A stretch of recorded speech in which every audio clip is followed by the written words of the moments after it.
Hello dear students, welcome back to my channel physics SPC electric charges and field का एक question. Two identical electric dipole are placed along the diagonal of square A B C D of side √2 metre as shown in the figure दे रखा है हमें, ठीक है। Obtain the magnitude and direction of net electric field at the centre of the square. ठीक, देखो इसमें जो कंसेप्ट है, सबसे पहले आपको पॉइंट चार्ज का इलेक्ट्रिक फील्ड का फॉर्मूला याद होना चाहिए कि अगर ये कोई पॉइंट चार्ज है, सिंगल चार्ज, और इससे r डिस्टेंस पर इस पॉइंट पर इलेक्ट्रिक फील्ड निकालना है और ये पॉजिटिव है, तो पॉजिटिव होगा तो लाइन जोनिंग के अलोंग पॉजिटिव चार्ज से अवे डायरेक्शन होगी इलेक्ट्रिक फील्ड की, और इलेक्ट्रिक फील्ड का फॉर्मूला होगा KQ/r²। ठीक है, क्योंकि ये वेक्टर क्वांटिटी है और हम केवल मैग्नीट्यूड लिख रहे हैं, है ना, तो यहाँ पे विदाउट साइन आएगा, चार्ज का साइन नहीं लिखना, ठीक है, विदाउट साइन, क्योंकि साइन केवल बताएगा कि अगर पॉजिटिव है तो अवे आएगा, अगर नेगेटिव होता और पी पॉइंट पे इलेक्ट्रिक फील्ड कैलकुलेट करनी होती तो लाइन ज्वाइनिंग कर लो -KQ और पी को, इस लाइन ज्वाइनिंग के अलोंग और टूवर्ड द नेगेटिव चार्ज आता है इलेक्ट्रिक फील्ड, तो नेगेटिव चार्ज है तो टूवर्ड द नेगेटिव चार्ज और पॉजिटिव चार्ज है तो away from the positive charge, value यही रहेगी, साइन पुट नहीं करते, ठीक है, ये फॉर्मूला। ओके, यहाँ प्रोपोर्शनलिटी कांस्टेंट है, इसकी वैल्यू 1/4πε0 है। चलिए साइन पुट नहीं करेंगे इसमें क्यू की वैल्यू का, अब कर लेते हैं। तो देखो सेंटर पर मैग्नेटिक फील्ड पूछ रहा है, इसमें 4 पॉइंट चार्जेस हैं, 4Q -KQ -KQ और +KQ, एक एक करके सबका सेंटर पर मैग्नेटिक फील्ड निकाल लो इस फॉर्मूले का यूज करके और डायरेक्शन दिखा दो, फिर नेट निकालेंगे, ठीक है। चलो शुरुआत करते हैं।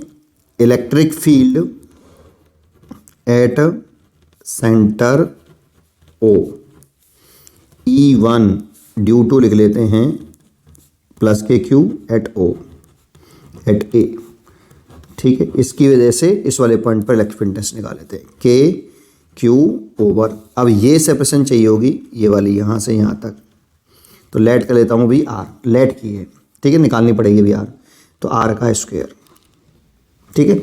और डायरेक्शन दिखा दें, पॉजिटिव चार्ज है तो पॉजिटिव चार्ज से अवे और लाइन जॉइनिंग के अलोंग, तो ऐसे इलेक्ट्रिक फील्ड आएगा बेटा, इसे मैंने कह दिया E1, ठीक है। ऐसे ही due to -KQ at B की वजह से इलेक्ट्रिक फील्ड निकाल लें, एंड E2 = KQ/। यहाँ पे ये बात समझ में तो आती होगी कि OA, OB और OC ये सब बराबर होंगे, सेंटर से डिस्टेंस बराबर होंगी R, और R की वैल्यू निकाल ही लेते हैं पहले, फिर बाद में देखते हैं, है ना। तो एक बात बताओ, ये स्क्वायर जो है आपका, ये जो स्क्वायर है इसकी साइड हमें रखिए √2, तो ये भी साइड √2 होगी, तो इसका डायगोनल कितना होगा, तो पाइथागोरस थ्योरम से डायगोनल की डिस्टेंस निकाल सकते हैं, तो रूट के अंदर इसका स्क्वायर 2 और इसका भी स्क्वायर 2, है ना, तो ये हो जाएगा 4 का √2 हो जाएगा। लेकिन हमें चाहिए यहाँ तक सेंटर, एक कॉर्नर से सेंटर तक की डिस्टेंस, तो इसका आधा कर लो, तो 1 मीटर तो रह गया ये, इसीलिए इसकी वैल्यू आई 1 मीटर। पहले मैंने इसमें पाइथागोरस थ्योरम लगा ली, पूरे में पाइथागोरस थ्योरम निकाल दिया, 2 आया, ये डिस्टेंस आई 2 पूरी, लेकिन हमें चाहिए सेंटर से कॉर्नर तक की दूरी, ठीक है ना, तो वो 1 मीटर हो गई, ठीक है। अभी तो मैं R ही लिख लेता हूँ, तो R की वैल्यू 1 मीटर आ गई है, मैंने कैलकुलेट कर ली है, तो R²। अब नेगेटिव चार्ज B की वजह से निकाला है, तो नेगेटिव लाइन जॉइनिंग के अलॉन्ग होता है और टूवर्ड द नेगेटिव चार्ज होता है, तो इलेक्ट्रिक फील्ड ऐसे आएगा, ये E2 हो गया बेटा आपका। ऐसे ही due to -KQ at C, तो सेम ही वैल्यू आएंगी सब, क्योंकि चार्ज बराबर हैं, साइन पुट करते नहीं हैं, KQ/R का स्क्वायर, और due to +KQ at D, अच्छा E4 = K/R²। इंपॉर्टेंट है डायरेक्शन दिखाना बस केवल। C की वजह से E3 माना है और नेगेटिव चार्ज है तो टूवर्ड्स आएगा, और बराबर मैग्नीट्यूड का होगा, पर इसी के ऊपर बनाना चाहिए था, ऐसे एरो कर देते हैं E3, और इसकी वजह से D की से निकालें तो अवे आएगा, और इसी के ऊपर कर देते हैं E4, ठीक है। अब देखो यहाँ पर नेट इलेक्ट्रिक फील्ड निकालना है, 4 चार्जेस थे, 4 चार्जेस थे, मैंने 4 की वजह से एक एक करके इलेक्ट्रिक फील्ड कैलकुलेट कर लिया है। अब नेट निकालना होता है, देखो अगर डायरेक्शन सेम हो तो नेट इलेक्ट्रिक फील्ड निकालने के लिए ऐड करते हैं, और अपोजिट हो तो सब्ट्रैक्ट करते हैं, और किसी एंगल से हो तो ट्रायंगल लॉ ऑफ एक्रीडिशन वाला फॉर्मूला लगा लेना चाहिए। ठीक है, तो यहाँ पर तो ये दोनों डायरेक्शन सेम है, तो इन दोनों का नेट लिख लेता हूँ। एक और डायग्राम बना लेता हूँ ऐसे। एक स्क्वायर है ये आपका, ये डायगोनल था,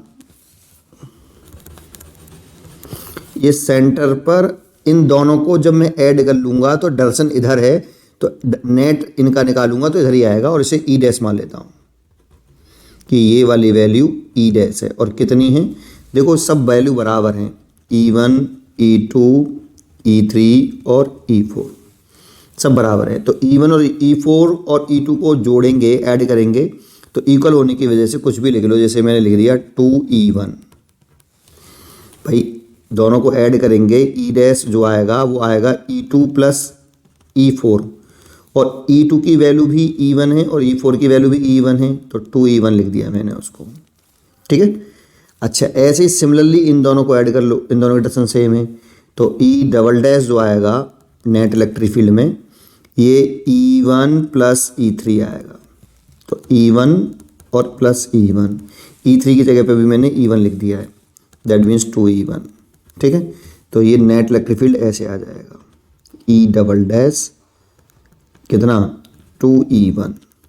ठीक है, अब इस वाले सेंटर पर दो इलेक्ट्रिक फील्ड बचे, एक ये रहा एक ये रहा, और कितना एंगल है, डायगोनल के बीच में 90 डिग्री एंगल होता है। तो या तो इन दोनों के कंपोनेंट कर लूँ, है ना, सॉल्व कर लो, कंपोनेंट ना करके आराम से सीधा ट्रायंगल लॉ ऑफ एक्रीडिशन लगा लो। सेम डायरेक्शन में ऐड, अपोजिट डायरेक्शन में सब्ट्रैक्ट करिए नेट निकालने के लिए, और किसी एंगल से आए तो ट्रायंगल लॉ ऑफ एक्रीडिशन लगा लीजिए, किसी एंगल से आए तो ये एंगल ही तो है। तो net electric field at centre of square O, तो E net is equal to root के अंदर, अब इसका ही तो नेट निकालना है, तो 2E1 है ना, इसकी वैल्यू 2E1 है, इसका स्क्वायर प्लस 2E1 इसका भी square plus 2E1 into 2E1, और इनके बीच में एंगल है 90 डिग्री। ये ट्रायंगल लॉ ऑफ एक्रीडिशन का फॉर्मूला लगाया, आपने पढ़ा है आर बराबर रूट के अंदर पहले वेक्टर का मैग्नीट्यूड का स्क्वायर प्लस दूसरे वेक्टर के मैग्नीट्यूड का square plus 2AB cos theta. देखो अगर ये भी जो ऐड किए ना वो भी इसी से आया। अगर डायरेक्शन सेम होती है तो दो वेक्टर के बीच में एंगल 0 डिग्री होता है, 0 रखेंगे ना इसमें तो a प्लस बी का होल स्क्वायर, रूट हट गया तो a प्लस बी आ जाएगा। और डायरेक्शन अपोजिट होती है तो 180 डिग्री होता है, दो वेक्टर के बीच में एंगल 180 रखेंगे तो a माइनस बी का होल स्क्वायर आ जाएगा। तो इसी से आया है जो कुछ भी आया है, सेम डायरेक्शन में ऐड तो इसी से आता है, अपोजिट डायरेक्शन में सब्ट्रैक्ट तो इसी से आता है, किसी एंगल से तो फॉर्मूला ये, और थीटा जिन दो वेक्टर को ऐड कर रहे हो नेट निकाल ले उनके बीच में एंगल होता है। ठीक है, तो कर लीजिए भाई। तो कितना हो गया रूट के अंदर, तो ये तो पूरा 0 हो गया क्योंकि cos 90 के लिए 0 होती है। ये हो गया 4E1 का स्क्वायर प्लस 4E1 का स्क्वायर, दैट मीन्स ये हो गया आपका 8E1। 8 का मतलब है रूट के अंदर 8E1 का स्क्वायर, 8 को लिख सकते हैं 2√2E1। ठीक है, 8 का रूट लेंगे तो 2√2 आता है। ठीक है, E1। अब E1 की वैल्यू हमें पता है ये रही, तो नेट इलेक्ट्रिक फील्ड निकल आएगा बेटा। अब नेक्स्ट पेज में पकड़ता हूँ, तो net electric field is equal to 2√2 और E1 की वैल्यू है KQ/1 का स्क्वायर। एक्चुअल में है तो R का स्क्वायर, लेकिन R की वैल्यू मैंने निकाली ना 1 मीटर आई थी, तो ये आ गया आपका 2√2 KQ। हियर जो K है ये 1/4πε0 है, ये ध्यान रखना। ठीक है, प्रोपोर्शनलिटी कांस्टेंट है यहाँ। इतना तो नेट इलेक्ट्रिक फील्ड आया बेटा, मैग्नीट्यूड में न्यूटन पर कूलाम लिख दो यूनिट। नेट इलेक्ट्रिक फील्ड तो इतना आ गया। डायरेक्शन चाहिए, तो देखो ये दोनों बराबर हैं, कैसे हैं, इक्वल हैं, 2E1 और T1।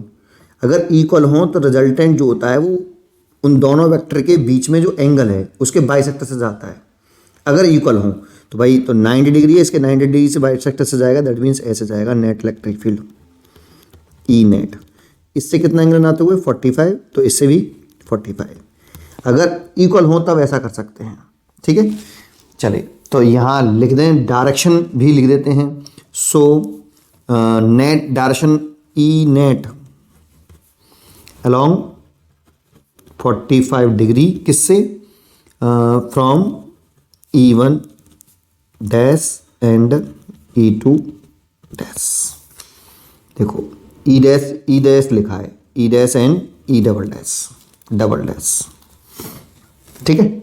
इससे तो जो मैंने दिखाया है यहाँ पे ऐसे लिख सकते हो डायग्राम में, ठीक है। नहीं तो ये डायरेक्शन हो गई, ये मैग्नीट्यूड हो गया। उम्मीद करता हूँ कि आपको ये क्वेश्चन जरूर समझ में आया होगा। पढ़ते रहिए और खुश रहिए।